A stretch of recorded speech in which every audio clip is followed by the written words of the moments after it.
The opinions expressed on this program are solely those of its hosts, guests, or callers, and do not necessarily represent the opinions of WTBR-FM, its management, other producers, or sponsors.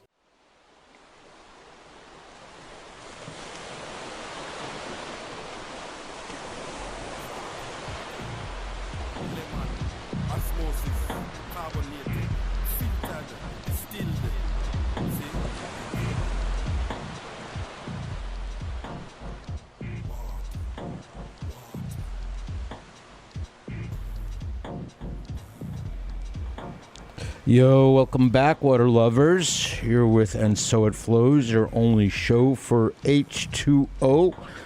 I'm your super waterman, making water grunge again here at WTBR-FM, Pittsfield Community Radio. And today we're going to be diving deeper into the Deep Dive Initiative to make pollution obsolete, as well as to make war obsolete. It's a big game, but someone's got to do it. And I'm in studio with two Navy veterans, all part of Veterans for Peace. We got ourselves Eric Wasileski and TJ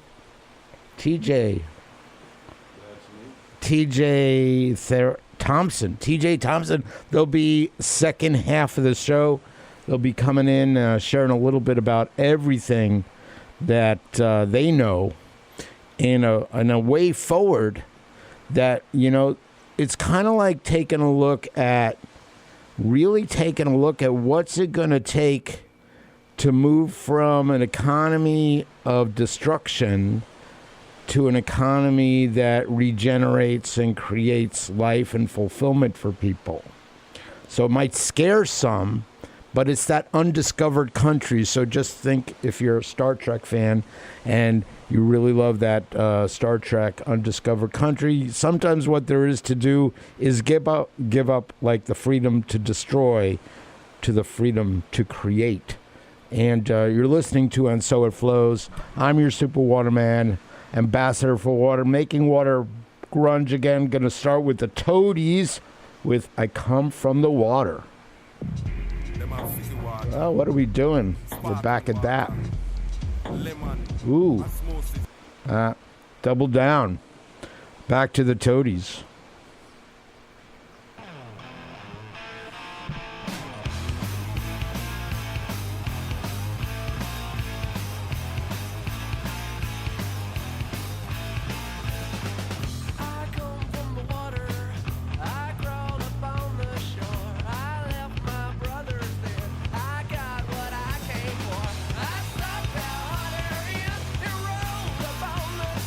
It burned beneath the sun to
come from the water.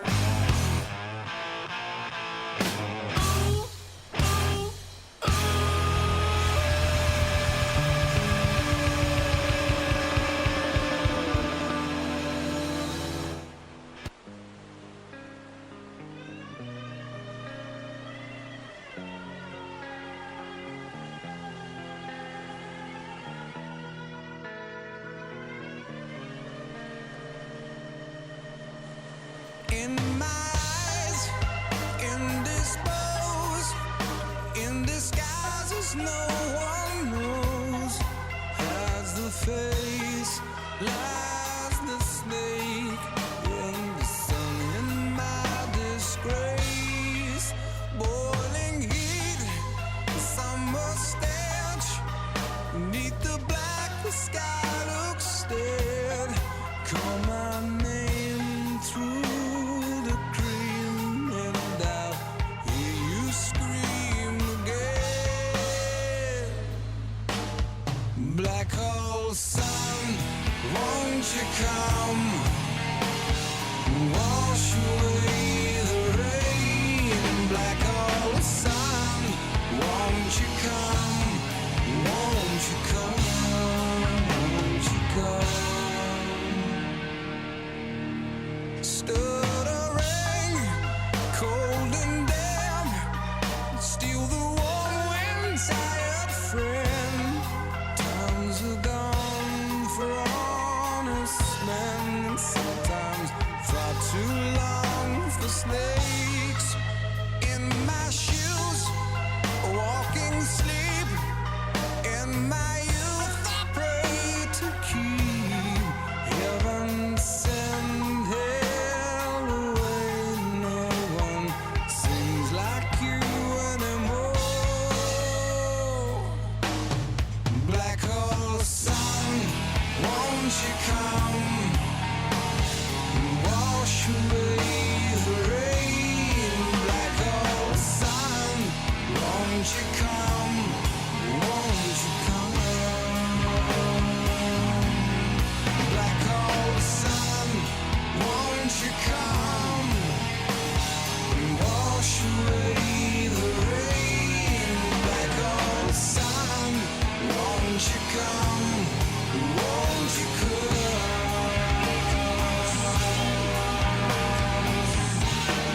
Won't you come? Won't you come?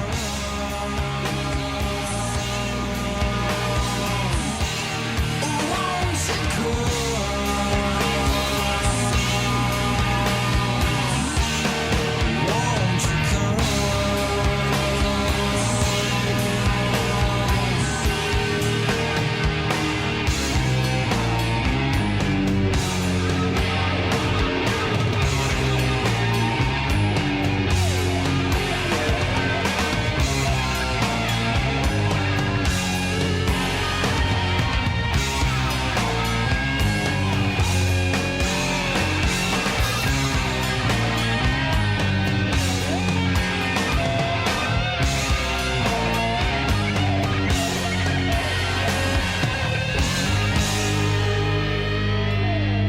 Hang my head, drown my fear, till you all just disappear. Black hole sun, won't you come? Wash away the rain. Black hole sun, won't you come? Won't you come? Black hole sun, won't you come?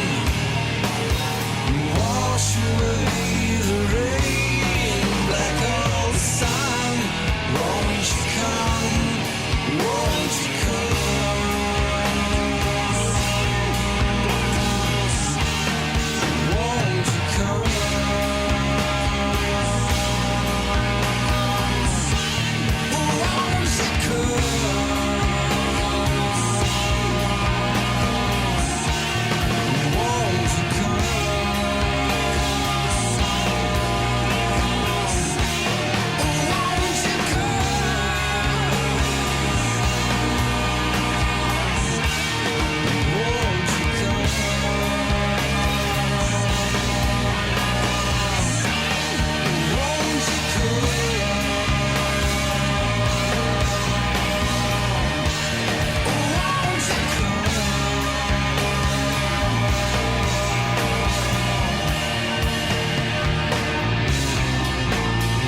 Well, I crossed a river, fell into the sea, where the non-believers go beyond belief.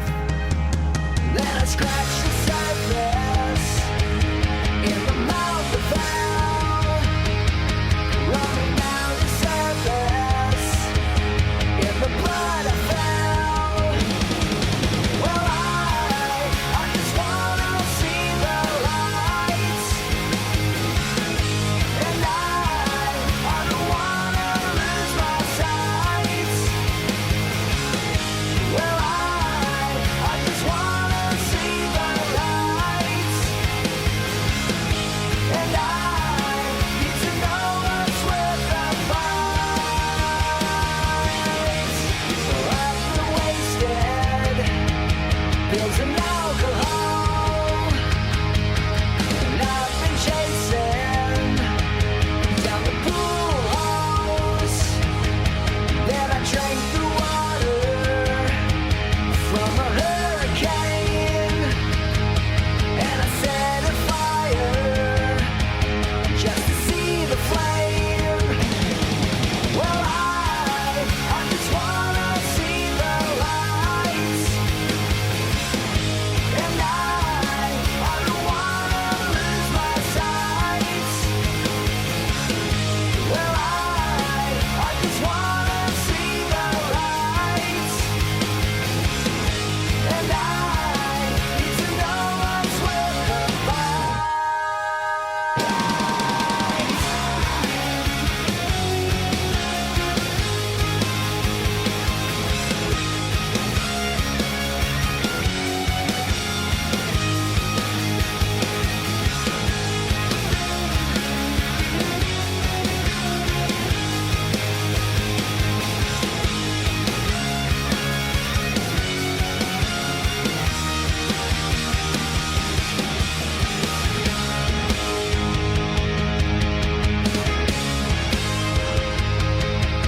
Well, I crossed the desert, reaching higher ground.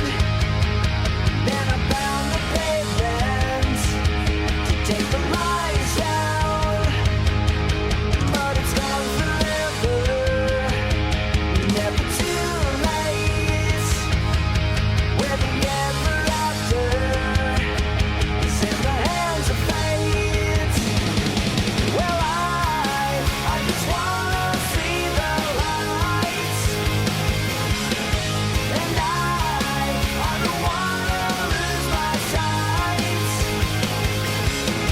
Well, I just wanna see the lights,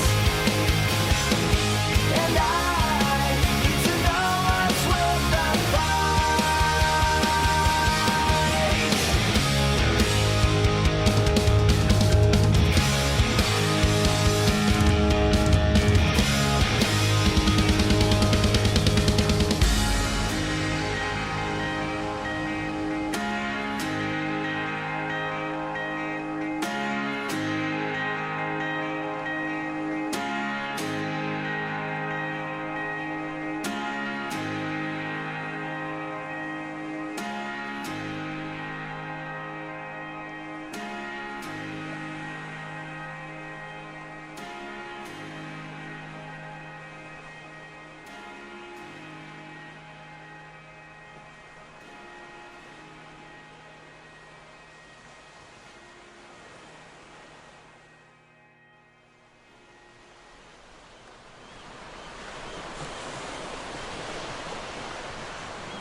You are listening to And So It Flows, your only show for H2O, where we're making water grunge again. So we started with 3 songs from that genre.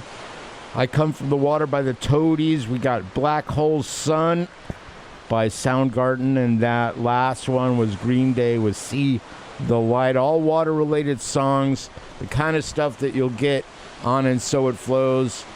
Bring in water culture from the Berkshires to all around the world here at Pittsfield Community Radio, 89.7 WTBR-FM, Pittsfield, 88.1 WSBR in Lee. And just imagine if Flint had a water show, you'd be simply listening and sharing about it because maybe they smoked the product. And I'm not talking about cannabis. I am talking about what goes into our water that is not water. So that, little water for thought. And I'm in studio with Eric Wasileski, who's the head of the local chapter of Veterans for Peace, as well as, let's get his name right here, TJ Thompson. And they'll be with us in just a couple of minutes. But why don't you say hello, Eric, and say hi, TJ, to our water-loving fans around the world. Hello, water-loving fans. Thanks for having us. Hello, water-loving fans. Make sure you keep that water clean. Making it clean, and that's about today's show, about how do we move from an economy that supports destruction to an economy that provides for a fulfilling life for all the 8.9 billion people on this wonderful planet, because there's more that we could do with our creativity.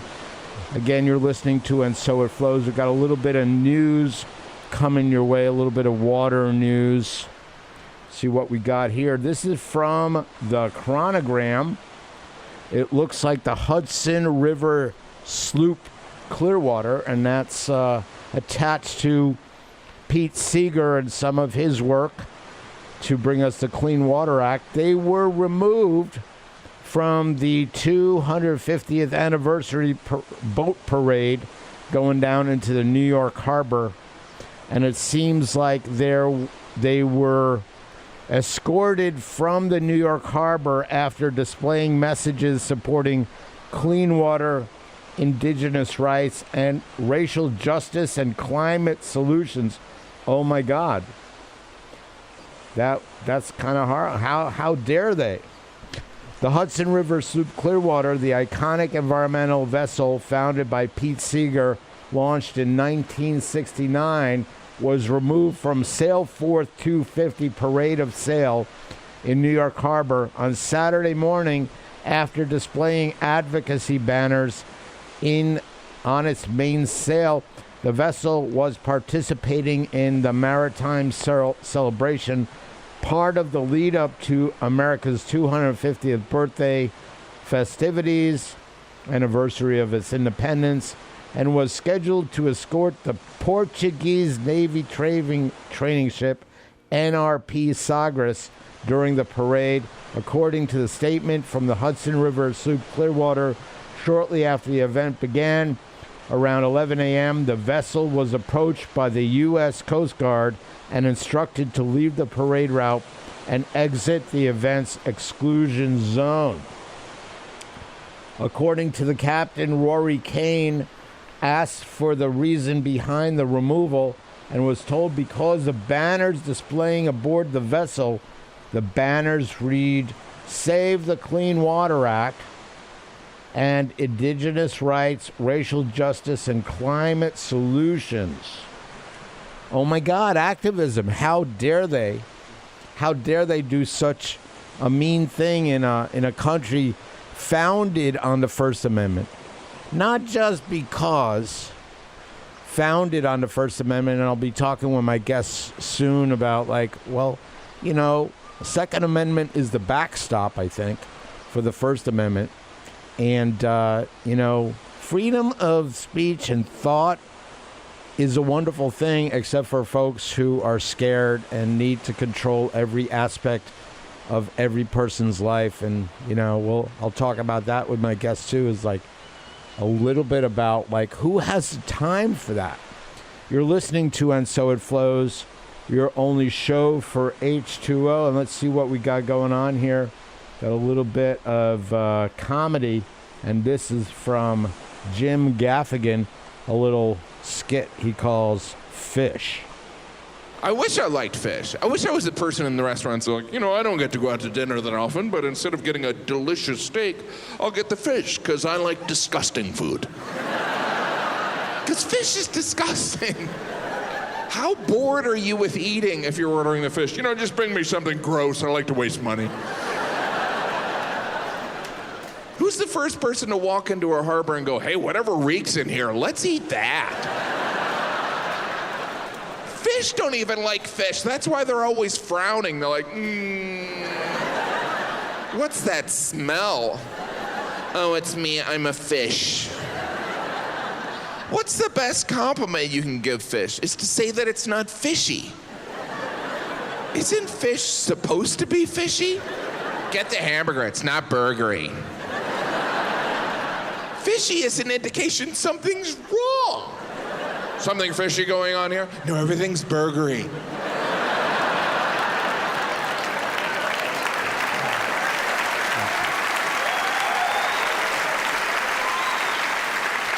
I'm Catholic. Every Friday during Lent, we eat fish, which is supposed to symbolize the suffering of Jesus on the cross. What? Which means at one point someone was like, how should we honor the sacrifice of Jesus? And the other guy was like, well, we could fast, we could starve ourselves. No, that's too easy. What if we ate fish? The other guy was like, I'd rather be crucified. It's a true story, it's in the Bible. Fish. Some cultures, they eat fish for breakfast. Good morning, here's some fish. It matches your breath. I'm not even hungry in the morning, granted, because I ate a couple hours earlier. But fish? I was in Iceland, went down to breakfast. At the beginning of the buffet, there was a bottle of fish oil and 12 shot glasses. They're drinking fish for breakfast. I don't know when you're supposed to drink fish, but maybe not when you wake up. Do you want the orange juice, the grapefruit juice, or the fish juice? The best news that ever happened to grapefruit juice. Finally, I'm not the worst thing on the planet.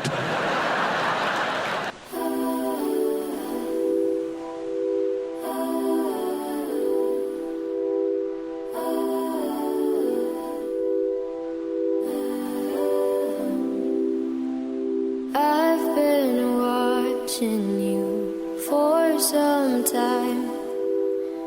Can't stop staring at those ocean eyes. Burning cities and napalm skies. 15 flares inside those ocean eyes. Your ocean eyes on fire.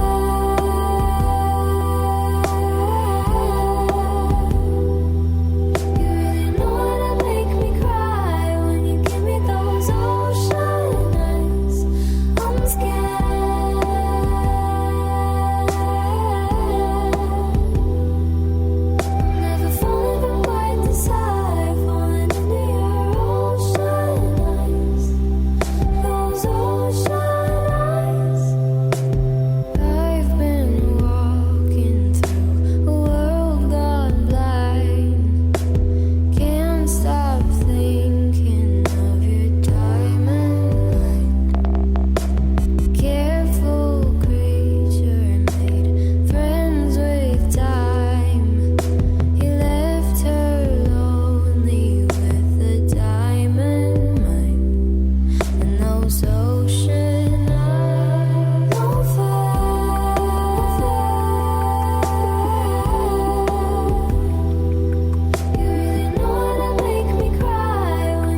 You are listening to And So It Flows, your only show for H2O, where we're making water grunge again. We're making water culture again.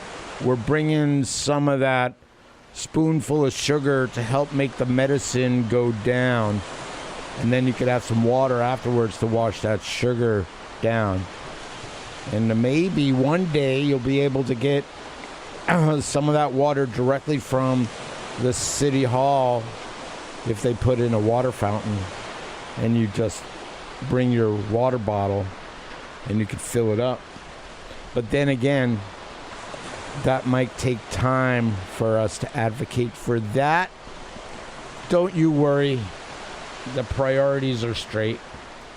And to have that breakthrough in hospitality, this show actually brings that forth. Super psyched to have in studio Eric Wasileski and TJ Thompson, both members of Veterans for Peace, both military veterans from the Navy. And of course, as you know, that's water related. So want to stay in tune with the theme of the show. Again, Eric, welcome to the studio. And also TJ, welcome to the studio. So, Eric, let's start with you a little bit, and then TJ, chime in anytime. Eric, you started the Veterans for Peace chapter with Rhonda Pastori here in the Pittsfield area. Yeah, the Berkshires chapter. Yeah, and that's named after what? Daniel Shays, famously known for Shays Rebellion. He had some questions about how government was being run at the beginning, and he lived his questions out at a high level, and we hold him up for doing that. Yeah, there's a little Daniel Shays Rebellion thing down in the Sheffield area of a little south of Great Barrington, which I pass every now and then. And next time you stop by there, take a picture of it for me, would you? Absolutely. I'd love to have a good picture of that. We'll put it on our Facebook page. Yeah, that'll be really, really great. Yeah, and TJ, a little bit, you are also a Navy veteran. You are from Norfolk, Virginia. Yeah, right around Norfolk, Virginia area. More specifically, the Great Dismal Swamp, if anybody knows that area. But Norfolk, Virginia, being home to the largest naval base in the world, Naval Station Norfolk. Not that I'm necessarily proud of that. However, it is just a fact of life and living there. And we're experiencing what some people call land subsidence. What does that actually mean? Land subsidence kind of goes hand in hand with climate change. Sea level rise is what some other researchers are calling it, but land subsidence, basically we're withdrawing the water from our aquifer faster than the water cycle can replenish it. And so the water is sinking, or the land is sinking in our area. And we're completely losing islands on the eastern shore of Virginia and the Delmarva, Delaware, Maryland, Virginia Peninsula. So it's like a sinkhole.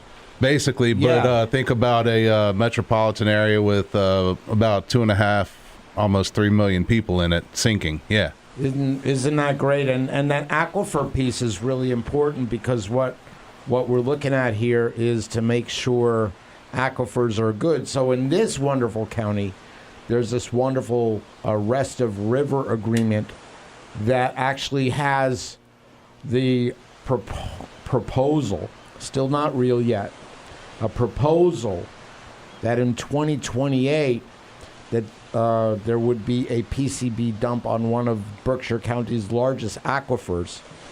Isn't that what could possibly go wrong? Yeah, and we had to drive right past that big PCB generator coming in today, and Eric was kind of giving me a little bit of the history about the contamination around this area. And that kind of dealing with the industrialization the extra byproducts of it. And, instead of throwing our hands up in the air, is to find out how we can lessen the load for human health and local habitation, and also economics. and how do you find a way to regenerate that? And we'll get back to that. But what could possibly go wrong? Aquifers provide water for, if you're not tapping it right away, great. It's water for later use. But if you lose that aquifer, you lose that water. Mm-hmm. Now, Eric, you participated recently in something called the Deep Dive event that happened back in April. It's funny how time flies. Yeah, you could say I participated. Yeah. I helped organize and labored with you about it. We were pretty much partnering on that. Yeah, absolutely. And we worked hard. And one of the things that came out of that, and one of the next steps, and we are vigorously looking at how we can start putting up billboards. Yeah. Letting people know, advertising what we're up to. We're in negotiations about where to put billboards and what to put on the billboard. And we're still have to do a little bit of group process among ourselves to approve billboards, but it's a good idea. We have the money to do it, and we have the desire and the drive to do it. So yeah. I think we're going to start putting up billboards related to water and related to peace. Yeah. The things are connected together. Yeah, I mean, pollution, a lot of the pollution that comes both in our, human body, as well as in our water supplies, come from things that come from the world of petrochemicals or byproducts of industrialization. And it's kind of funny. Recently, there were some reclassifications of cannabis laws, and, could be looked at like a sleight of hand, but while they approve more cannabis use, what got X'd was hemp, which provides access to ropes, food, Clothing. Not to mention it Parchment. leaches contaminants out of the soil. Yep, takes and making that stuff illegal. Also, the hemp oil has some similar aspects of PCBs.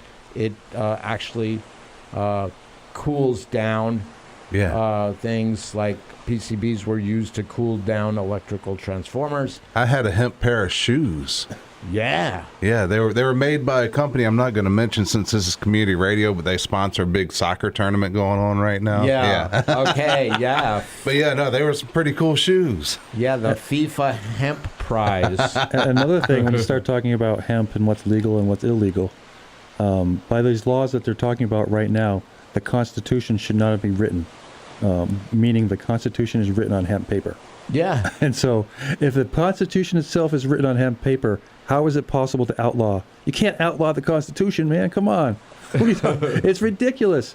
They used to pay taxes with hemp. So for things like sails, things like ropes, it's one of the most durable, sustainable, agriculturally friendly substances that we know of. And it's just silly not to use it. Yeah, and when you're looking at places that have relatively outlawed guns, even police forces, even armies, look at Costa Rica. Nobody really has a bad word to say about that country.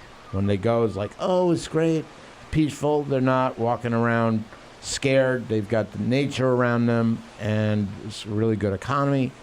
And what could happen in this country if we have access to that? To dive a little deeper, you called something about Dismal Bay or something. The Great Dismal Swamp. What is Dismal?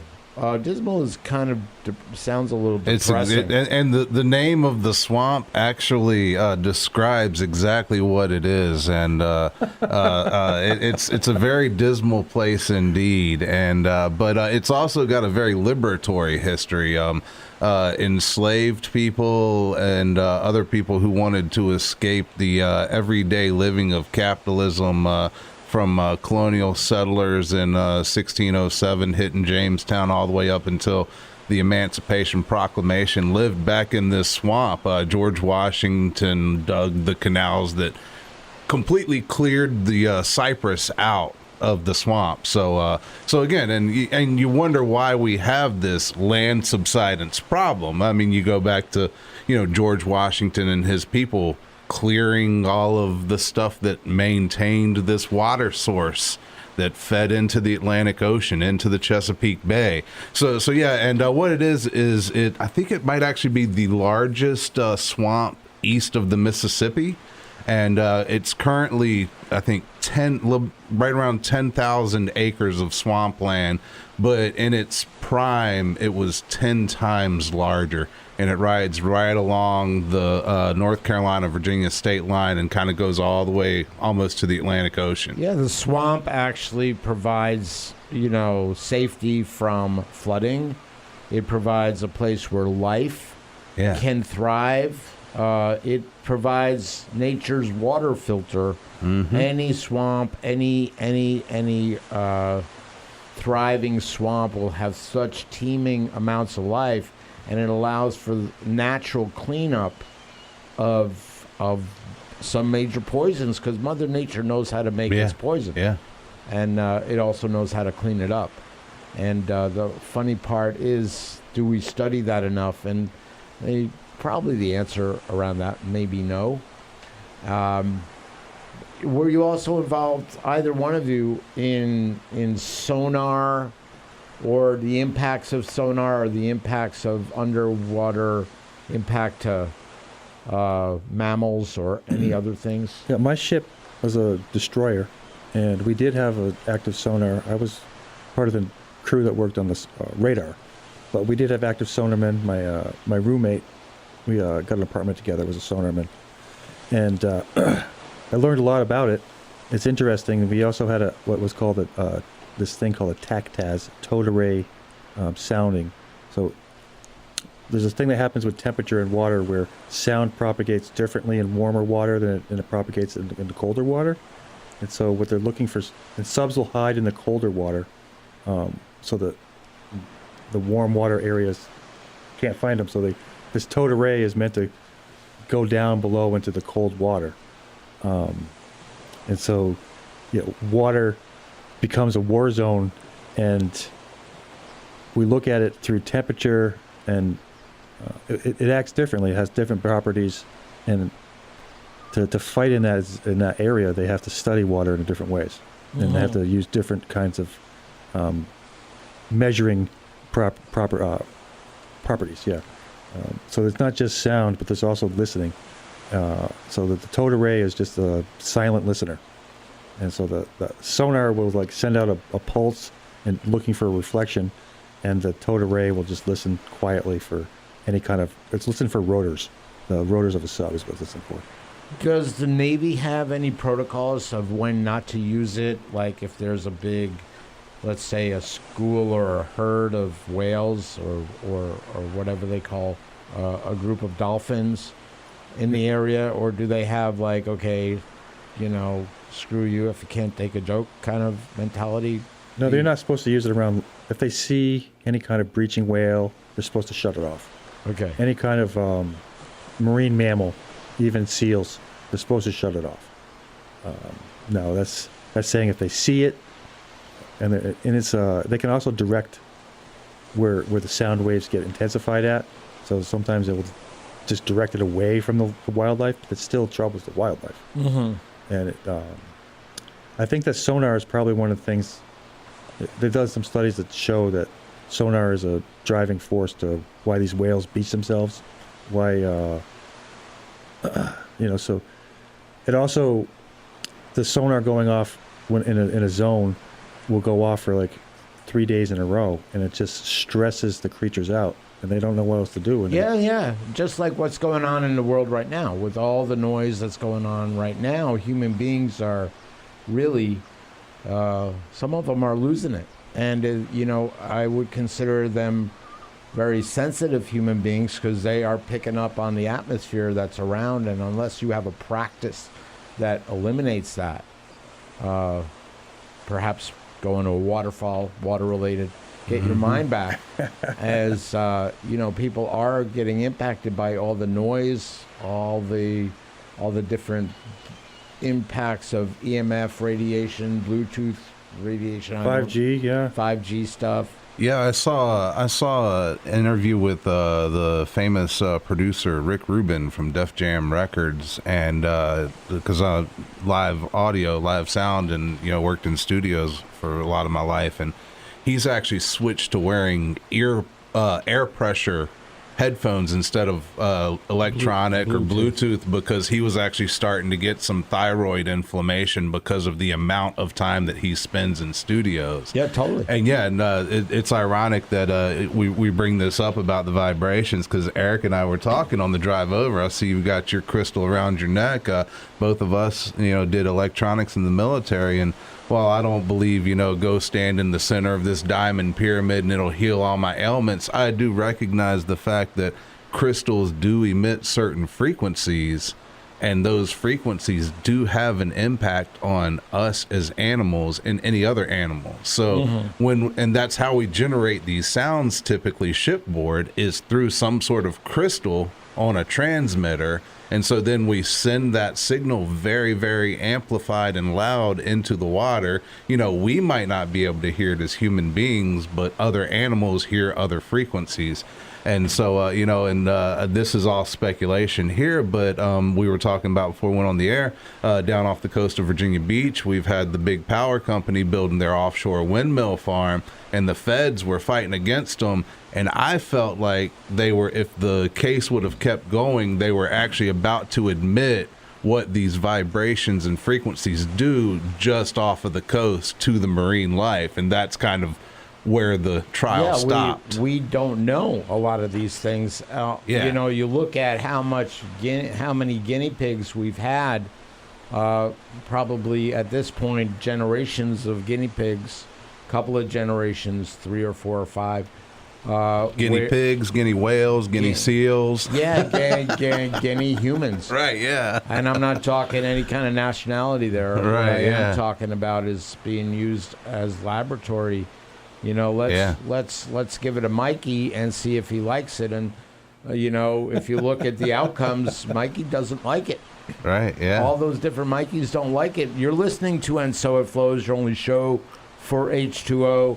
Super psyched that you're tuning in. Talking to Eric Wasileski, who heads up the local Veterans for Peace chapter, named after Daniel Shays. And then we also have TJ Thompson, Navy veteran, both of them Navy veterans. He's from Norfolk, which is the home of Dismal Beach, or Dismal Great Dismal Bay. Swamp, yeah. Dismal Swamp, yeah. It sounds really good. It's kind of like... Sounds really dismal. No, I mean, well, you got Silver Lake. It's kind of dismal, and you got holes. Well, and that's the thing. Like, our swamp is protected because nobody really ever wanted to go back there. And now they've started finding out about this liberatory history about people that escaped, the woes of the world and went back there and lived off the land because nobody else wanted to be back there. So now we're reclaiming kind of this local history, and it's one of the few places that hasn't been contaminated by militarism on the water in our area. That's great. That's great. And then there's also the funny part of, like there are solutions, like it or not. Kodak invented the digital camera, and they thought it would amount to nothing. Mm-hmm. So GE actually had a division or a consulting group called GE Labs, and they had a woman working there, Donna Bedard, who, for folks from the Berkshire region, probably know of Bedard Brothers. They sell vehicles in the region, and pretty well known. Donna is related to that family, and she actually came up with finding a native microbe, call it a bacteria, that would eat PCBs for lunch in 1985. So you're talking 41 years of knowing this. As far as I'm aware, her division got shut down shortly thereafter, and she went working for RPI, Rensselaer Polytech Institute, which is like the MIT of our region over near Albany, New York, in Troy, and written up. So, being able to create health from non-health is possible. Mm-hmm. It's being done in many parts around the world.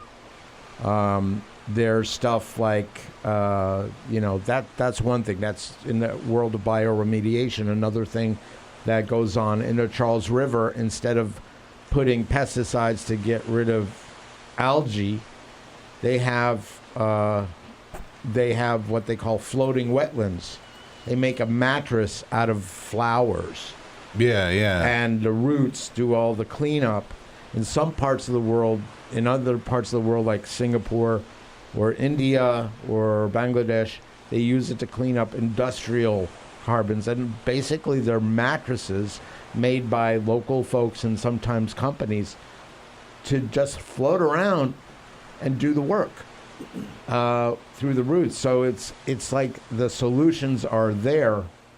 It would be really cool if we had that kind of experimentation. The number one solution is not polluting anymore. That is So, for sure. Who's the number one polluter, Eric? Yeah, the number one polluter has got to be the United States military. That was a loaded question, by the way. Yeah. Number one polluter is the United States military, and we're trying to create security. So we're using the byproduct of trying to create security is pollution, and the thing is, we're already secure, right? And so we don't have to create pollution to be secure. We just have to realize we're secure. When everyone's secure, everyone is secure. And it's not hard. It's simple. And humanity moving forward, the number one way of dealing with pollution is not creating any more. Yeah, and you get to see the outcomes.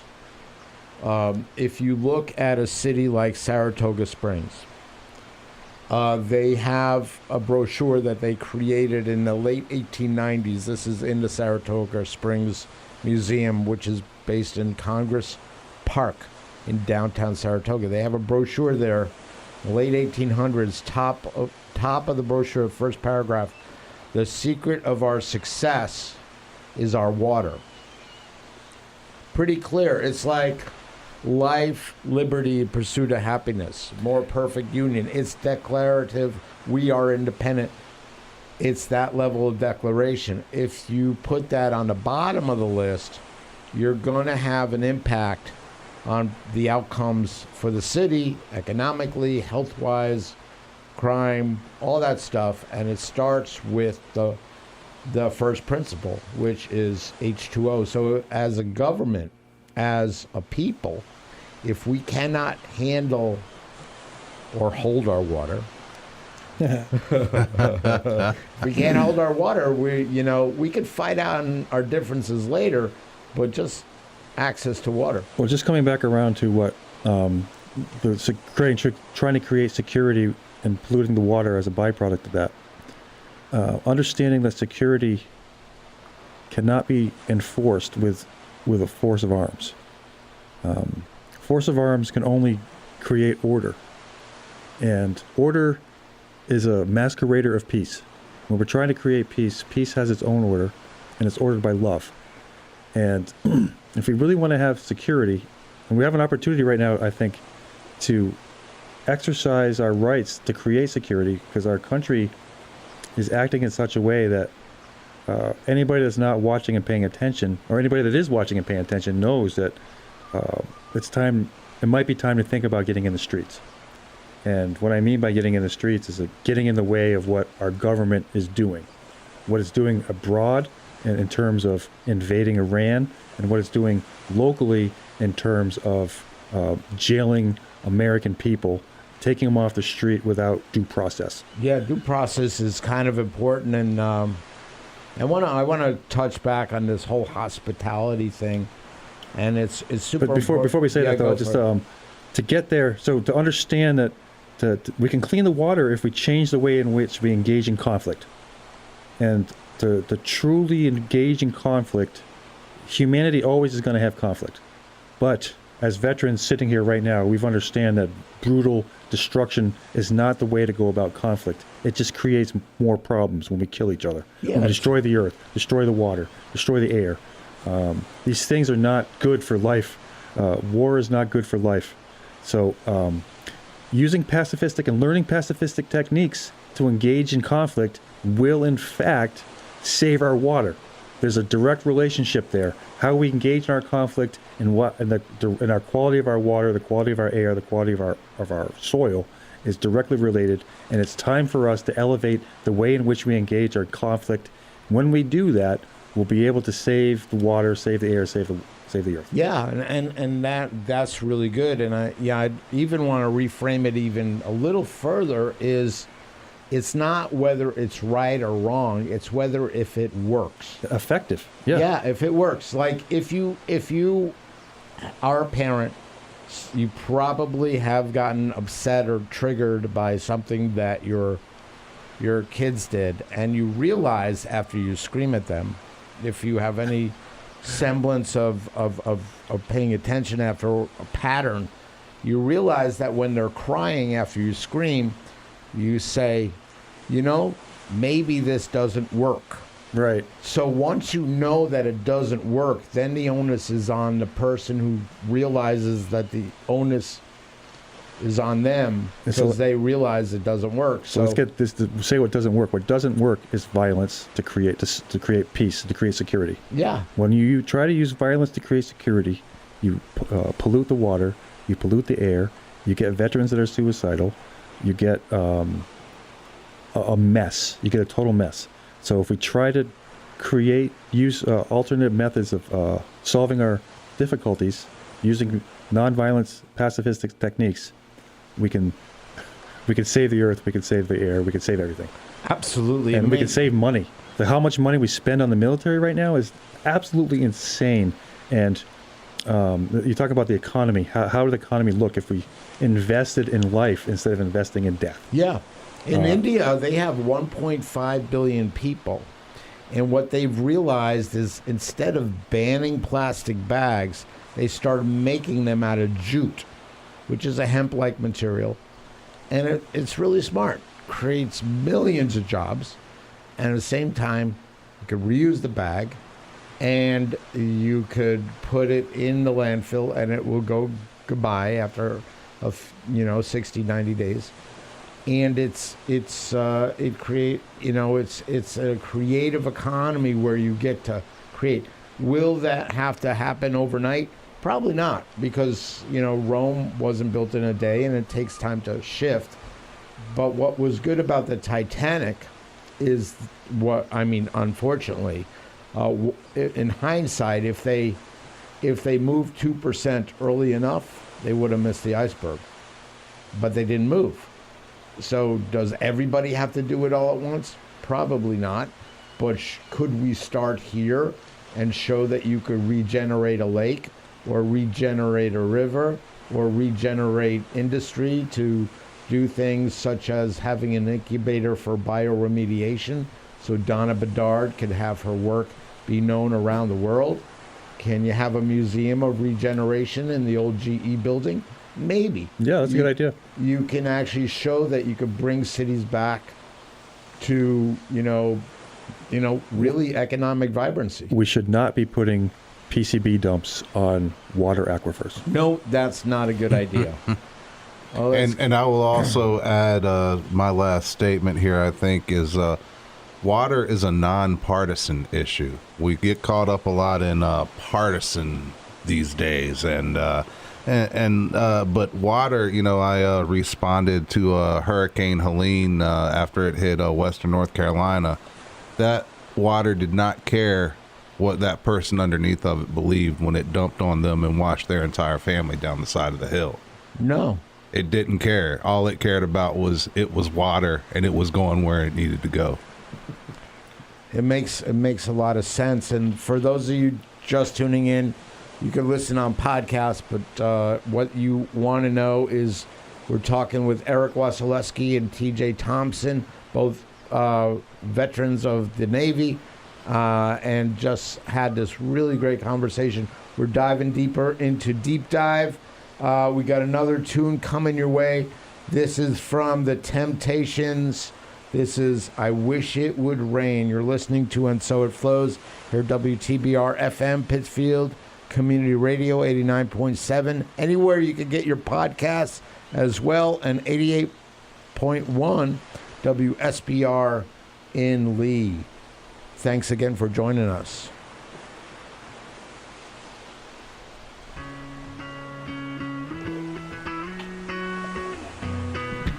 Nice job. Thank you, gentlemen. Drink the water, drink it down. That's not The Temptations, by the way, but it is Jack Johnson. Drink the water. I didn't want this, so this substitute is just not going to do. I need some air if I'm going to live through this experience. Reminds me of a clock that just won't tick. I wanna wake up from this concussion, but my dream is just not done. I'm late again. It's just one of those bad days. Look outside and peek out for what you ride. You just might find that you're out of time to swim ashore. If I drift long enough, I'll be home.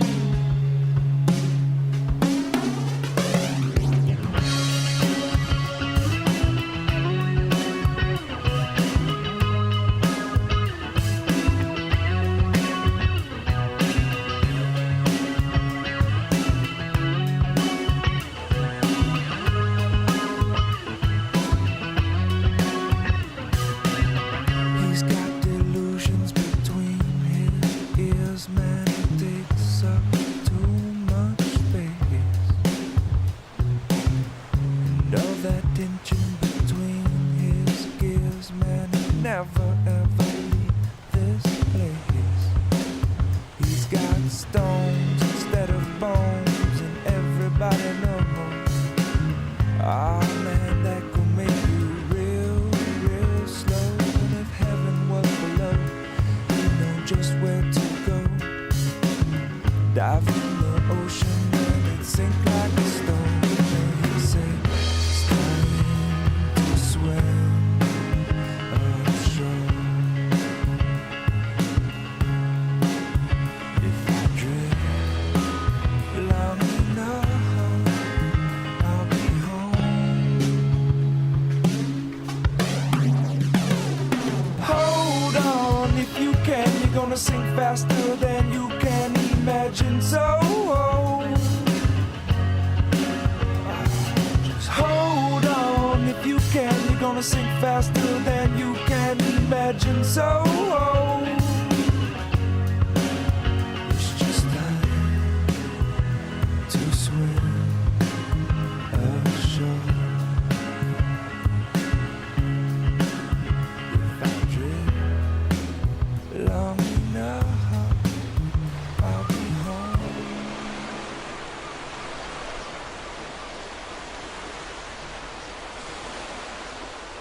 Fizzy water, sparkling water, lemon, osmosis, carbonated, filtered, distilled. See?